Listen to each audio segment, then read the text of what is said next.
बिस्मिल्लाहिर्रहमानिर्रहीम।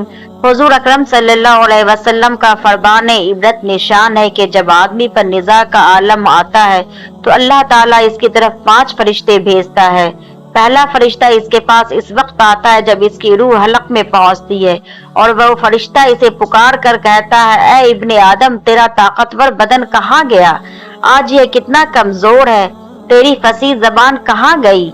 आज ये कितनी खामोश है। तेरे घर वाले और तेरे अजीज कहाँ गए?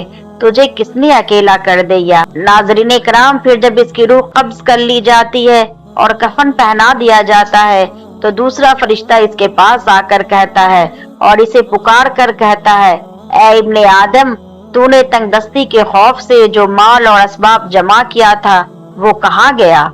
तूने तबाही से बचने के लिए जो घर बनाए थे वो कहाँ गए? तूने तन्हाई से बचने के लिए जो उन्स तैयार किया था वो सब कहाँ है?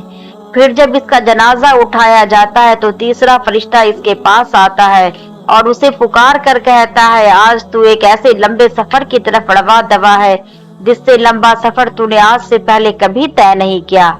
आज तू ऐसी कौम से मिलेगा कि इससे पहले कभी नहीं मिला। आज तू ऐसे तंग मकान में दाखिल किया जाएगा, आज से पहले कभी नहीं मिला। ऐसी तंग जगह में कभी दाखिल नहीं हुआ। अगर तू अल्लाह की रजा पाने में कामयाब हो गया तो यह तेरी खुशबख्ती है, और अगर अल्लाह ताला तुझसे नाराज है तो यह तेरी बदबख्ती है। फिर जब इसे कब्र में उतार दिया जाता है तो चौथा फरिश्ता इसके पास आता है और इसे पुकार कर कहता है, ए इब्ने आदम, कल तक तू जमीन के पीठ पर चलता था और आज तू जमीन के अंदर लेटा हुआ है। कल तक तू इसकी पीठ पर हंसता था और आज तो इसके अंदर रो रहा है। कल तक तो इसके पीठ पर गुनाह करता था और आज तो इसके अंदर नादिम और शर्मिंदा है। फिर जब इसकी कब्र पर मिट्टी डाल दी जाती है और इसके अहलो अयाल, दोस्त और अहबाब इसे छोड़कर चले जाते हैं तो पांचवा फरिश्ता इसके पास आता है और इसे पुकार कर कहता है, ए इब्ने आदम, वो लोग जो तुझे दफन करके चले गए और वो लोग अगर तेरे पास भी होते तो तुझे कोई फायदा ना पहुंचा पाते। तूने जो माल जमा किया था और वो सब गैरों के लिए तूने छोड़ दिया। आज तुझे या तो जन्नत के आलाही बागात की तरफ ले जाया जाएगा या भड़कने वाली आग में दाखिल कर दिया जाएगा। मेरे भाइयों और मेरे बहनों, जब तक हमारी सांसें चल रही है हमारे पास तौबा करने के लिए वक्त है, लेकिन किसी को नहीं पता कि ये सांस कब रुक जाएगी। इसलिए हमें अल्लाह ताला से अपने तमाम गुनाहों की तौबा कर लेनी चाहिए। अल्लाह ताला अपने बंदों से 70 माओं से ज्यादा मोहब्बत करता है।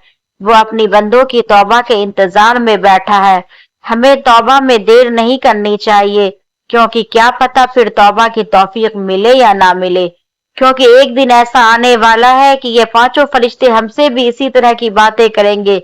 इस दुआ के साथ अपनी इस वीडियो का इख्तिताम करती हूँ कि अल्लाह ताला हमें मौत की सख्तियों से बचा ले और हम सब का खात्मा बिल ईमान फरमाए। उम्मीद करती हूँ कि वीडियो आपको पसंद आई होगी। वीडियो पसंद आने की सूरत में इसे लाइक करते हुए अपने तमाम दोस्तों के साथ शेयर कर दीजिएगा। मिलते हैं आपके साथ फिर किसी नई वीडियो के साथ। तब तक अपनी दुआ में हमें जरूर याद रखिएगा और मेरे चैनल को प्लीज सब्सक्राइब जरूर कर दीजिएगा।